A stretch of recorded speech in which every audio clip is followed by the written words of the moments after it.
today. Today we have Stephanie Hay from Rocketspark here with us. She's going to be talking about 5 homepage hacks. So obviously this is talking about websites, and as she's from Rocketspark, she's an expert in this arena.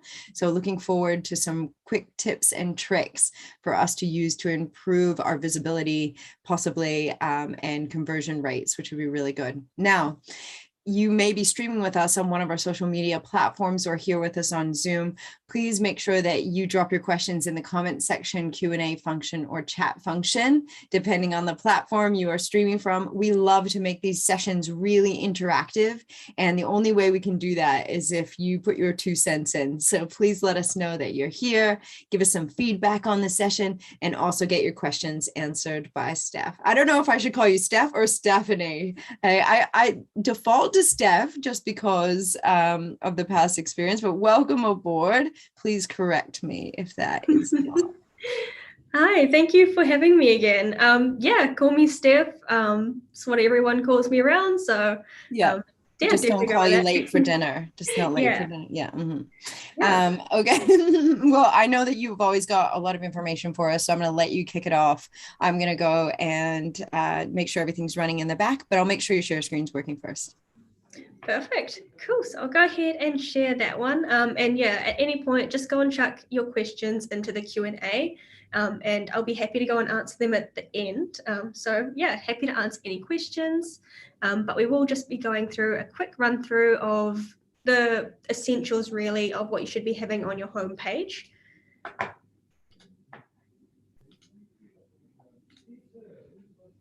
Looks good. Cool. Perfect. So what we're going to be going through today are those 5 homepage essentials. So what I'll be doing is I'll go through each of them, give a little bit of an example as well. We've got some great example sites to show you on what's been effective, and give you a couple more ideas on what you can do here. So we'll crack into this one. Cool. So yeah, first off, always making sure that you are saying what you do in the main heading. So this one seems like a pretty obvious one, but it can sometimes be left out.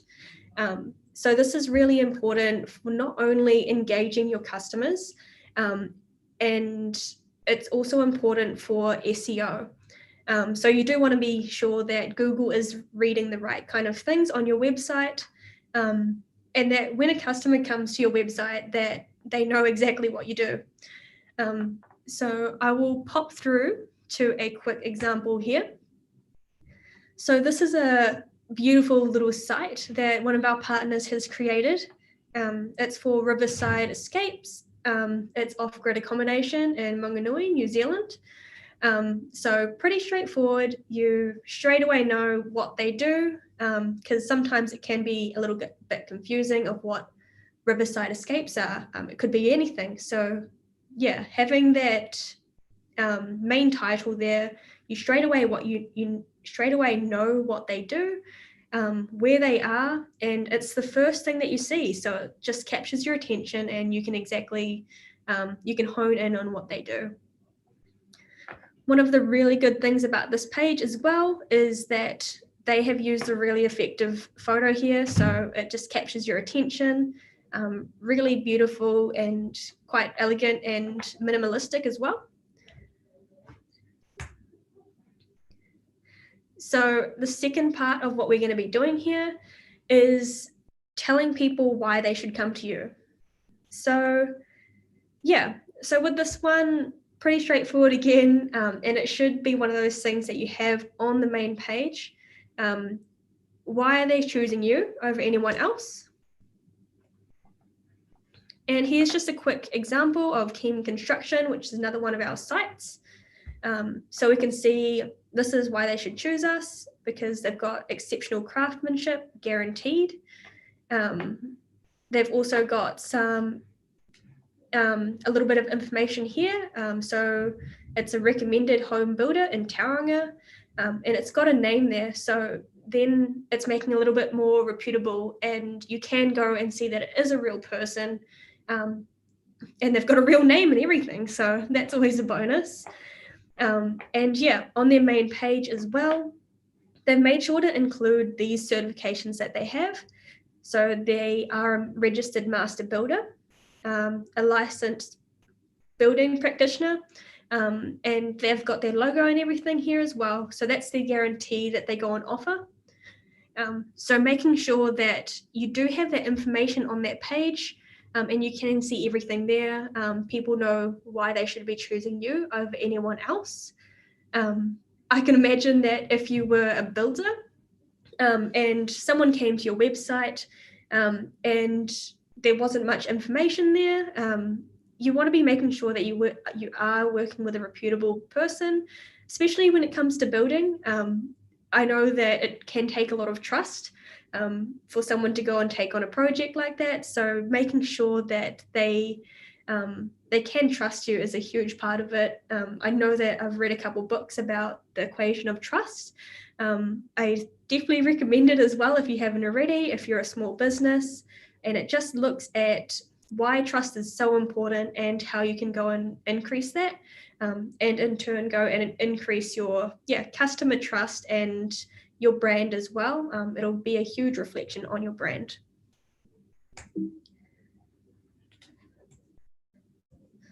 Cool. So this is going back to the Riverside Escapes. So just another example of how you should be doing this. And so you might want to have a little read through here. There's quite a bit of information, but it does show us that it's an eco-friendly off-grid getaway. And in the next little slide, it does just go and circle a couple of the keywords that we're really looking for here. So why should they choose you? They're eco-friendly, huge selling point for a lot of people. Off-grid, really exciting for a lot of people as well. I know that this makes me really want to go on an off-grid getaway. I can imagine after working in technology for so long, and I know a lot of you as well, if you're working around computers quite a bit, that sometimes you do just want to get off-grid, turn off your phone and be able to relax. So I think that's a huge selling point for a lot of people. And we've also got Riverside as well. So another big key point here, that it is next to the river and can be quite nice and calming. We have got a little line up here. So we say that it's a northland grove of olive trees overlooking the Orati River. So I think that's really cool. And for a lot of people, they might just want to be close to a river where they do want to go and walk around the olive grove and have a look through there. It's really close to the Monganui Harbour Village. So I know that that's a key point for myself. I'm from the Bay of Islands, and so I've been up around here quite a bit. And one of the things that I know is that Monganui Harbour is very well known for their fish and chips, so selling point for myself. And a couple of other key points, such as having a hot outdoor bath, very romantic. And especially from that last photo that we saw, so the main one that you saw when you came onto Riverside Escapes, you saw the starry night. So that's a huge point. Being able to just sit there and stargaze would be really nice, next to the wood fire as well. And a bonus, having a pancake breakfast kit as well. So they've done really well here at going and showing a couple of their key selling points really, and why they should be chosen over anyone else. They've done really well at doing that. We've got a little example here as well of just Stuart Motors over in Whakatane. And this is a quick example of, again, the bullet points on why they should choose you over a competitor. So we can clearly see that they've won all these awards for Hyundai a couple years in a row. And they've also managed to weave a couple of these why statements into their website. So get exactly what you need and when. Work is only done when you want it. And good communication and service. I know that definitely when working with cars, that these are huge things that you want to be picking up on. So if you can go and weave any of these kind of statements for your own business into your main front page, highly recommend it. And it's always something that you can be working on as well. So don't think of it as I've got a website now, I can just leave it. You can constantly work on this. If you get feedback from any of your customers that say, I just love the way you do this in particular, I reckon you can just go and use that. So go and add it to your homepage. If that's why you're known, definitely go and market it as well. So this is why people are choosing you.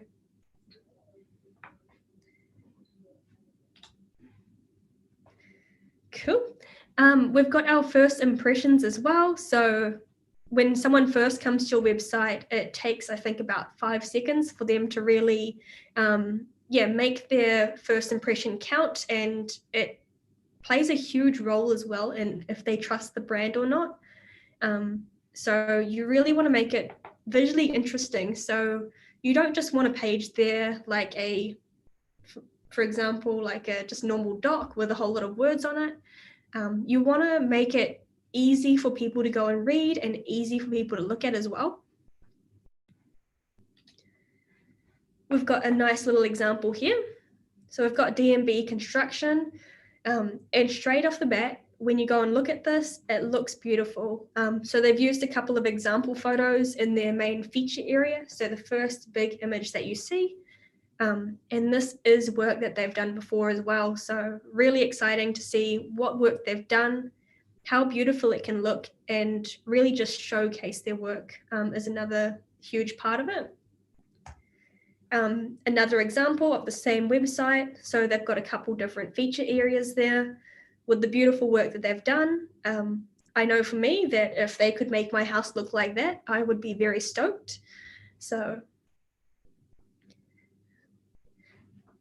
yeah, using images in this is a huge part of it. And I'd highly recommend, if you haven't already, to get a photographer involved, or if you're able to go and take some really good quality photos yourself, to go and add these in. So yeah, what you want to do is try and find any areas in your homepage that are missing any photos. So what you can do here is go and add in a couple photos using grid galleries, photo blocks, or whatever your website builder uses. But make sure to go and add a couple photos in there. I know that it's a lot easier for people to be able to go and use photos to engage with people's emotions rather than writing, because a lot of the time people don't actually read the writing on your website, unfortunately, but the photos that you have will play a huge impact on their emotions. So yeah, definitely make sure that you're including images in there, and make them, I would recommend using your own photos rather than using stock photos, just because it is a lot more personal and they can create more of a relationship with your brand. But if you are really needing something for the meantime, for example, you don't have a photographer at the moment, or you're still waiting on photos, you can use different tools such as Unsplash, just for temporary photos. But yeah, again, would recommend using your own photos if you can. I know that there are a lot of different areas where you can go and get photos from as well. I think that there is a website called Story NZ or something. So that's based around, New Zealand photos, and they've got a huge collection of different images and videos even that you can use on your website. So I'd recommend having a look at them if you're wanting something a little bit more Kiwiana. But yeah, just as an example, if you want something stock, you can use Unsplash. Cool. A huge part of this as well is looking at a call to action. So when someone comes to your website, what are they looking for? And you want to get them to do something. So they're not just coming to your website to have a look at it most of the time. They're usually coming to your website to do an action. If it's e-commerce, they want to go and buy something. Make that as easy as possible on your homepage to be able to access your shop. Or if it's just you want to go and collect some leads, make sure that you've got easy contact areas at least twice on your page recommended. Once at the top, once at the bottom. That way there's really no way to miss it. So here's a couple of examples here that we've got. So we've got make a reservation, really nice, elegant, simple, that you can go and add to your website. Depending on your colors, go and jazz it up as much as you need. But it's really clear and simple. Make a reservation, book your stay. They know straight away to go and click on the button to go and do that.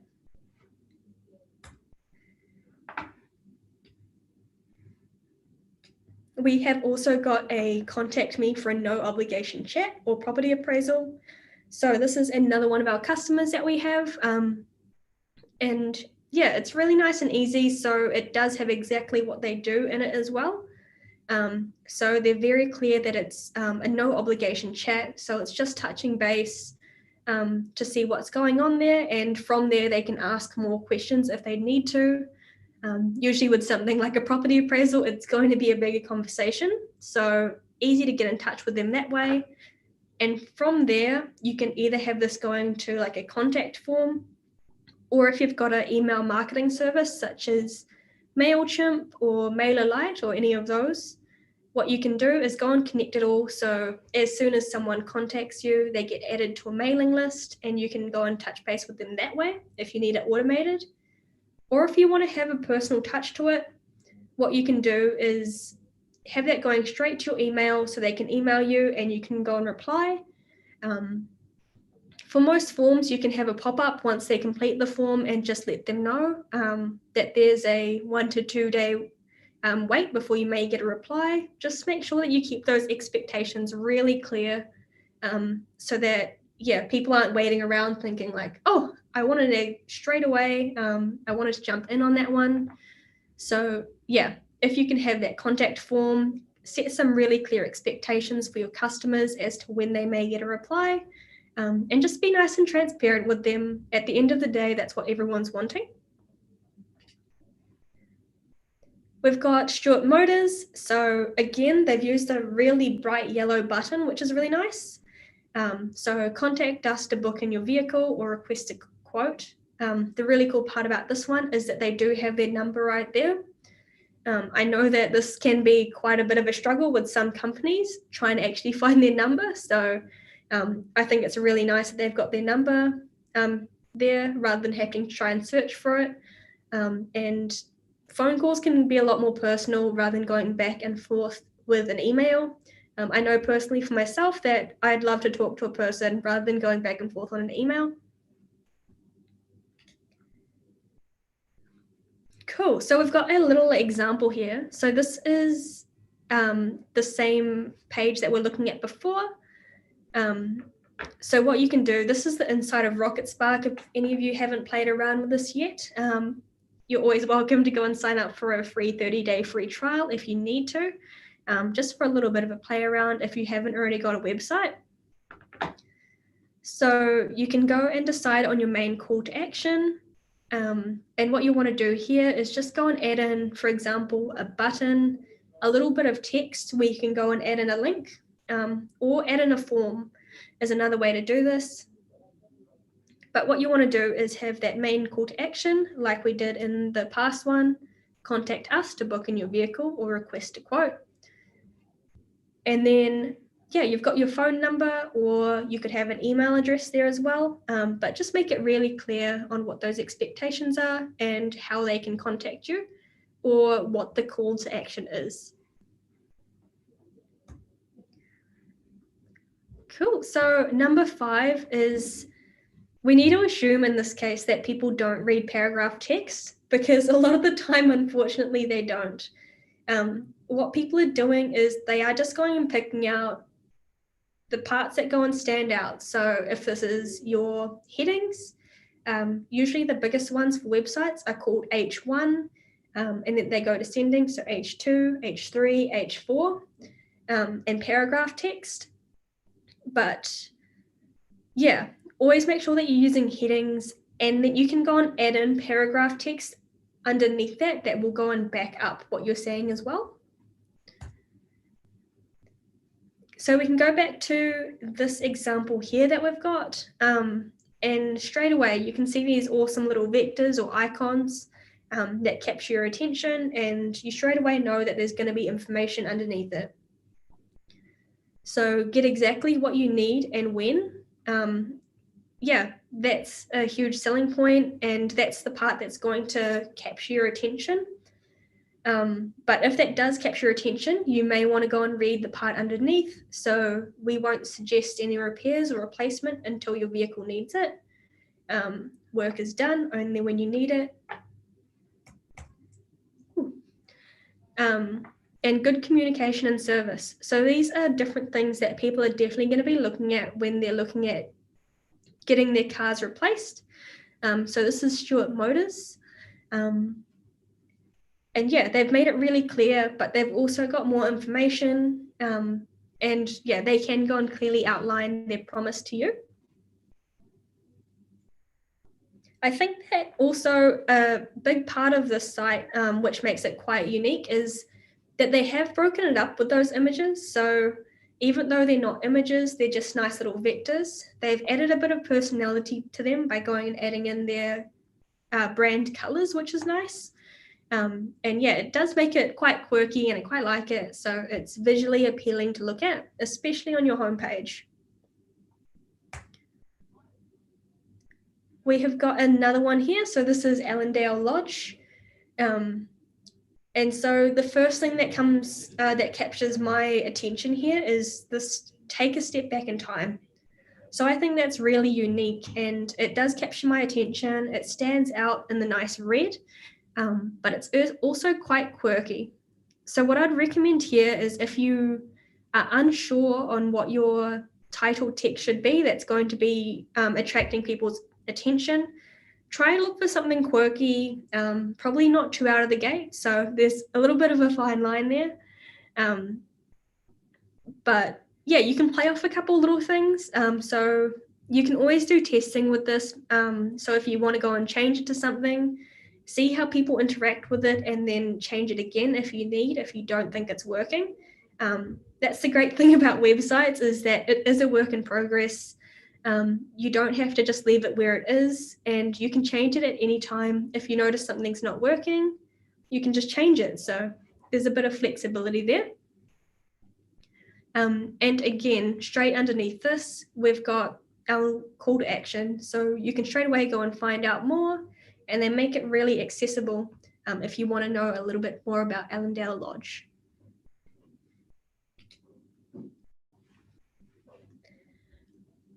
So we've got Resolute as well. So this is quite a cool site, and it's a little bit of a different approach. But what they've used here is they're still using the same kind of headings, where we've got mum and dad owners, part or full time. But what they've done is they've outlined if you are the right kind of client for them. So the people that they're really wanting to target are mum and dad owners, full or part-time property investors, and people that live overseas. So if you're looking at this and you're just like, oh, that's me, it makes it a little bit more personal, and they're going to want to look more into it, hopefully. But yeah, I think it's a really cool way of setting up your homepage to go and have your target market there. Because having a target market is so important. You want to make sure that you've got these ones down packed if you haven't already. And adding in a bit more information about who you're targeting, I think, is really special, because if I was to come to a website and it was all stock standard, for example, we service everyone, everyone is our customer, it's a little bit less special. But if I saw that it was, something that is unique to me, for example, young female working in tech, I'm going to be like, yeah, that's me. So I think that that's quite unique in a way to do that. So yeah, we're having a little look at this again. So this is a quick example. Your text blocks may look a little bit different depending on what kind of platform you're using. But yeah, what you're going to want to do is, if you've already got a website, to have a look through and see where you've got blocks of text. Have you got titles feature them? Have you got a nice punchy heading that describes what section of text is about? Because they want to be able to know what they're about to read if they are going to be looking at a larger chunk of text. For example, you want to make sure that you're hooked and you are reading the right thing before you read it. But yeah, definitely a huge part of it is making sure that you are using headings throughout your website, because they do play a huge part, not only for the visual aspect of it and being able to make your website flow nicely, but also for the SEO, which we'll be covering, which is now. Cool. So there are a couple simple ways to get found, and we will just go over a quick look into this. So what we have always said is that SEO is like an amazing rich soup. There's so many different ingredients to it, over 200 ingredients, and these are always changing as well. So I think that the main part about SEO is that you may not be able to tick off every single little bit, but there are a couple main ones that you want to be sure that you are covering off. And I think in this little one, I'll be going over about 5 or 6 of them. But yeah, these are just going to be the main ingredients that you want, and they're going to play the biggest impact on SEO. And as a lot of you guys will know, is that making sure that you're looking into SEO is going to play a huge part in making sure that your website is effective. Because you could have an amazing website that looks beautiful, but if it's not found on Google, it will make it a little bit trickier. But people will still be able to find it through social media or whatever other channels you use as well. You may already have a client base, especially if you're pre-existing, but are just jumping online now. So yeah, there's definitely going to be other factors into this as to what the soup looks like and the different areas that you're going to be covering. So this is just a quick look. In these examples, I've just used our tool called Flint. So it's just an AI tool that goes and pulls through different keywords that you should be using, and different SEO aspects as well. But in this case, we're going to be starting off with looking at title tag. So you do want to make sure that when you're looking at your title tag, that you include what you do, and where you're from as well is a huge part of it. So for this example, we're looking at a company called Canyons, and what they do is canyoning in New Zealand. So yeah, they've got this title tag set up.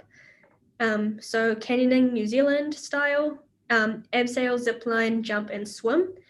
So straight away, Google's going to be able to pick up on these different title tag keywords, and it will play a huge part in your SEO, because that's what Google's going to be looking at. And also a description tag. So this is what you see when you do a Google search. What you'll see is at the top there, I think I've got an example that we'll be showing, but doing a Google search, you'll see the top line, which is usually bolded and underlined. It'll show this, canyoning New Zealand style, abseil, zipline, jump, swim. And then just underneath that, you'll see your description tag. So again, we've used a couple of keywords in here. Canyoning is our main one that we want to be using, since our target search is for canyoning New Zealand. So in this, we've got it 1, 2, 3 times, which is pretty good. You can use this in the headings as well, so this can sometimes be overlooked. So their main thing is canyoning, but you can also go and edit in the menu here. So Google will be able to read that. It will be coming up as an H1 heading as well. So that plays a bigger part in SEO than, say, H2, H3. We've got it in the main thing that you see when you come onto their website. So this is an H1 heading, and then underneath it, we've got This takes us back to a good example of a site as well. So as soon as you come in, you see that what they do, New Zealand's ultimate canyoning adventures, and a little bit about why. So we've been canyoning for over 15 years. Already you know that it's going to be a reputable company. They've been here for 15 years, and they've got a beautiful looking website. They've also got their example up here of a call to action. You can straight away book now at the top of your website.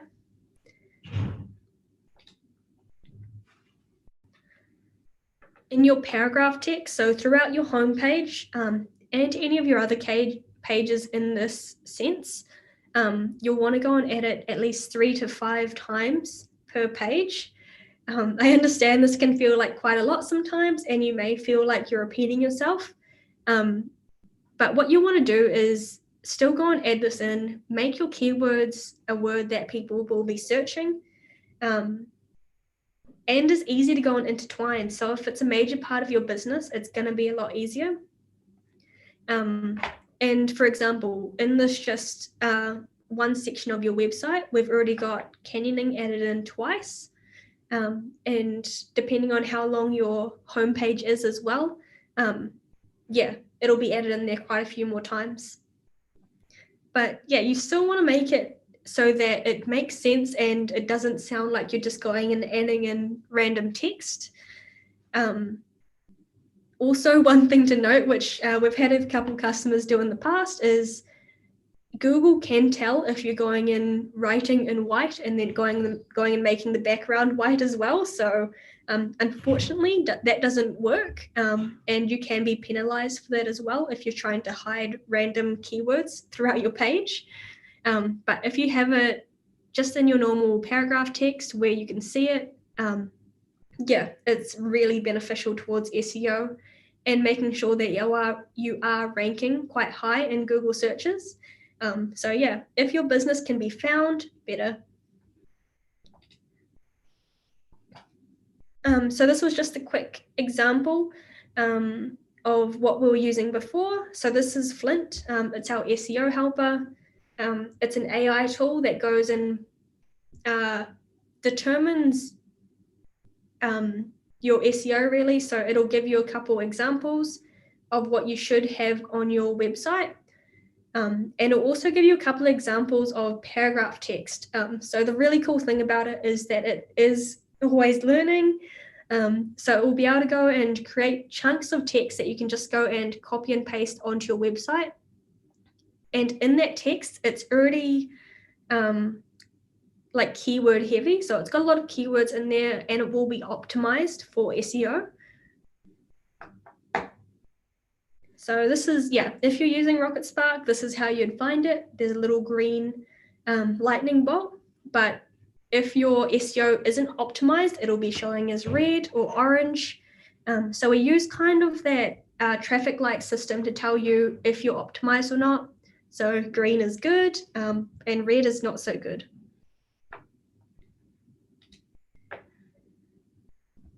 Cool. We do want to be sure that we're using buttons and internal text links as well. So wherever you can on that homepage, it's really beneficial to be going and adding in links. So when you go and search your website with a tool such as Google Search Console, you'll be able to see how many times a specific link is referred. And it's also really nice from the customer point of view to be able to easily navigate your website. I know that it's real difficult for me that if I'm going through a website and I just can't figure out how to find out where I'm going, it can get quite frustrating and it may just make me leave. So if we can make this really easy to navigate with pictures such as this, it'll be really good. And it also adds in links to other pages, which will be good for SEO. So it's kind of works on both sides, which is nice. It's also another way so that you can go and add in more photos to your website. If you're finding it hard to be able to go and add in photos, use buttons to other pages. And for those buttons, you can go and use pictures. Cool. So what we'll want to do here as well is look at the page URL. So this is just the page name that you use. You've got your domain name. For the older websites that we have, it usually has page, but you can remove that now.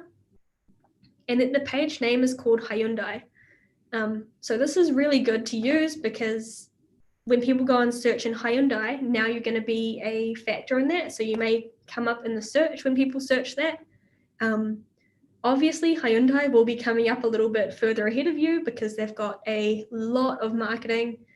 But if you're able to go and have in their Hyundai and you've got a lot of words on your website, such as Whakatane, you may come up quite high when you're looking at, Hyundai service Whakatane, because they won't be looking at specific areas. They'll just be looking at, for example, nationwide, whereas you can go and hone in on where you're from.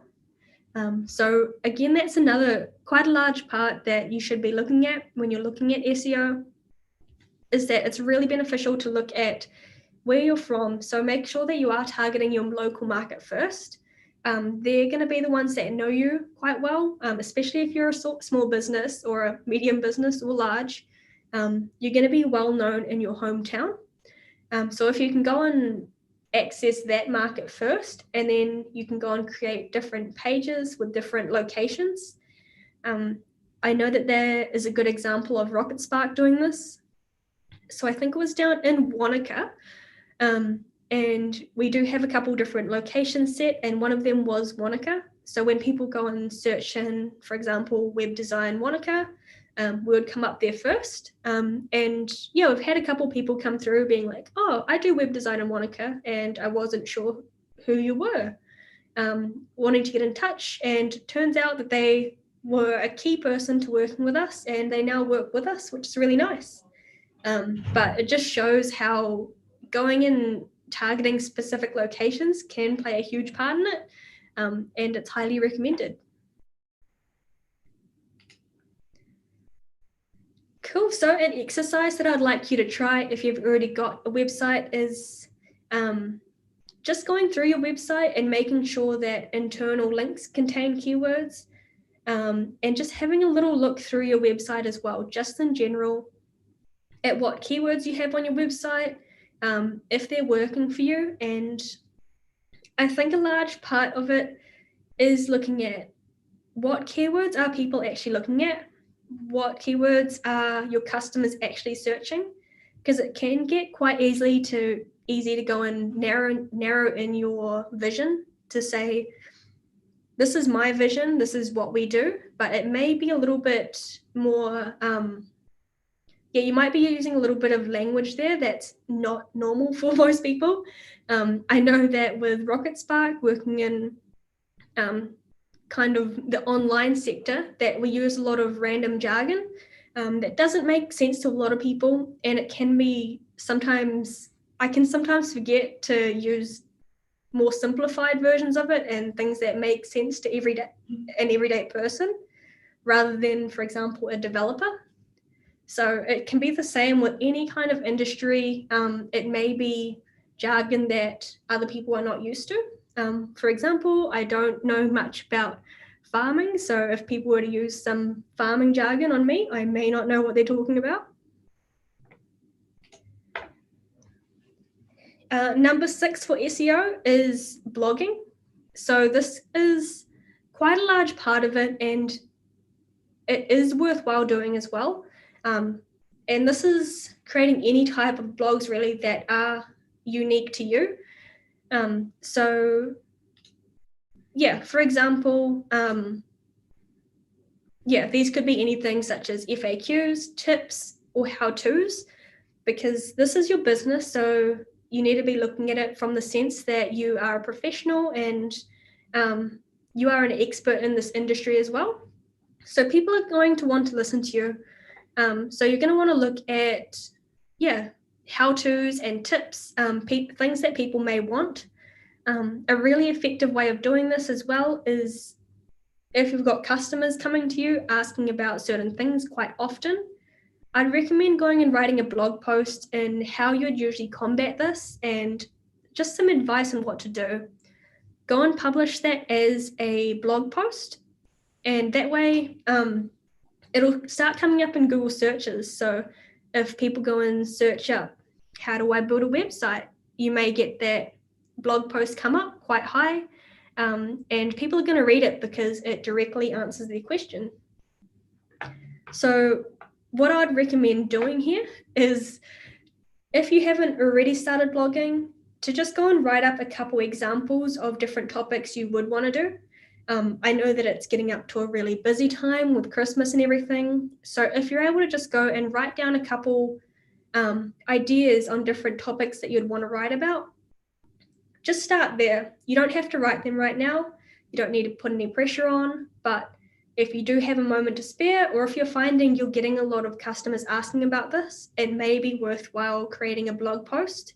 That way you can go and refer them back to the blog post and easily access that information. So yeah, I think that's a great example of something that you should start doing now if you can. And finally, you'll also want to go and measure these results.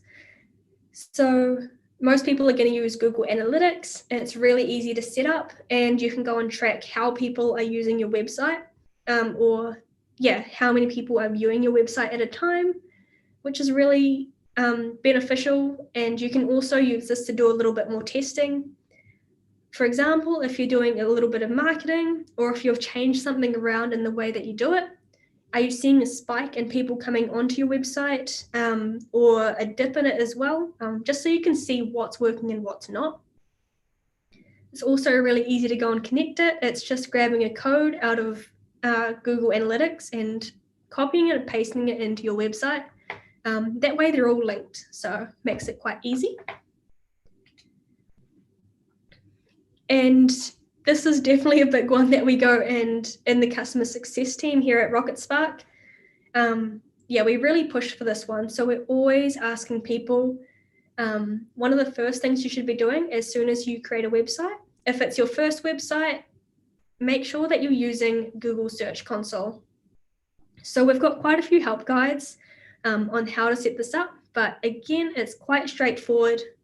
All you'd need to do is create a Google Search Console account, click on Add Property, and add in your URL, so your domain name, whatever it is, and connect it up that way. It may ask you as well to go and add in a little bit of code, but again, that's just copying and pasting into the selected area they've asked you to. And whoever your website provider is as well, they'll be able to help you out with this, but it definitely is a major part. Even if you've done all this work on your SEO and your website, this is step one once you've done that, to make sure that your hard work is being recognized by Google. Google's so big, so you got to make sure that you are covering all this off, and that you can go and be seen. So when people go and search for anything, any of those keywords, that it counts. Cool. Again, just a little plug from Rocketspark is we have got this how to build a website click by click. We've got a free ebook on our website that you can go and download, and it goes over a lot of this information in depth, and the whys and hows as well. And we've also got a couple more examples, so you can go and have a look at that ebook. You can look at our blog as well. So again, we've written a lot of help guides as to, not just help guides, but blog posts as to why things happen, and gives you a couple more answers. So I'd highly recommend checking that one out. And the showcase as well, which I will just quickly show you, just because it's a nice little one to have in here. So this is our showcase, and it's a really good place to go if you're wanting a little bit more inspiration on what you can do. So we keep this up to date with a couple of our websites that we have that designers and customers have built themselves. So it gives you a couple of really good examples.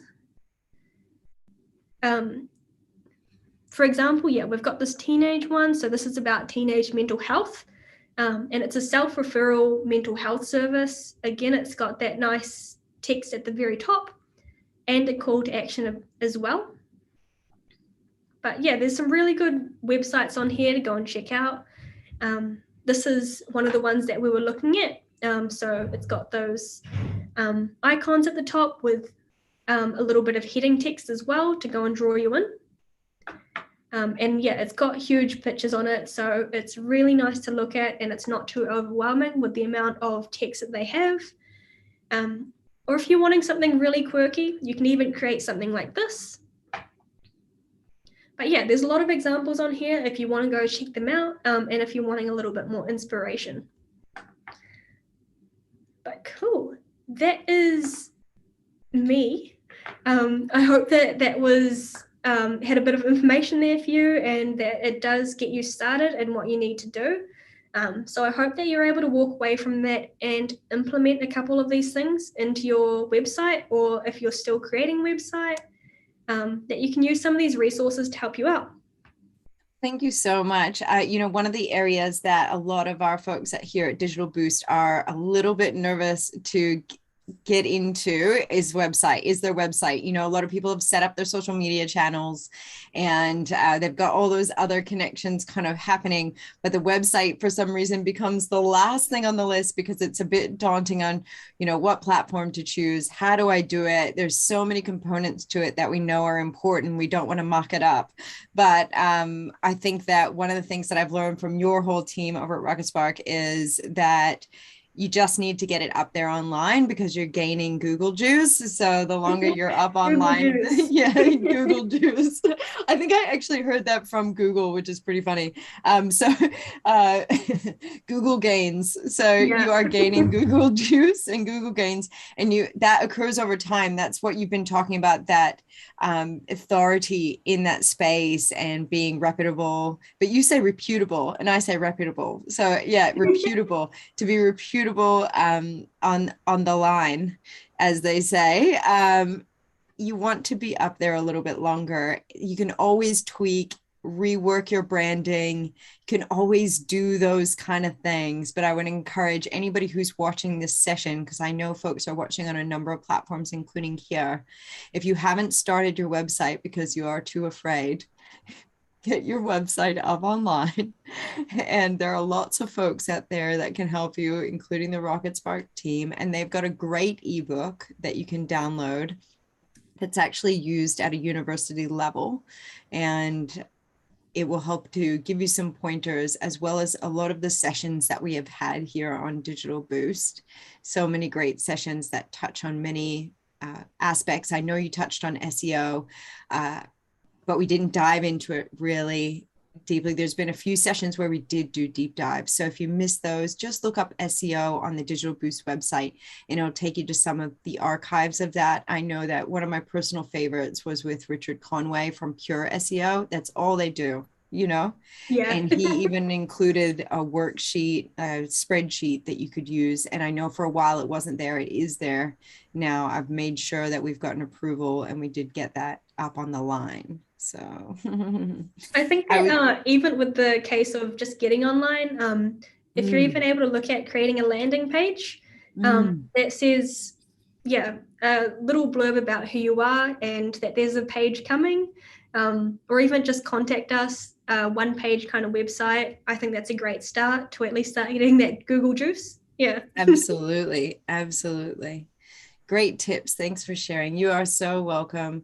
Yeah, I don't know how many questions we'll have just based on the fact that you really went into detail in every area that you spoke about. I'll just jump over though to the other platforms because they can't be heard without typing. Yeah, it's a lot of information, that's for sure. It was definitely a lot. For 5 homepage hacks, we really got in there.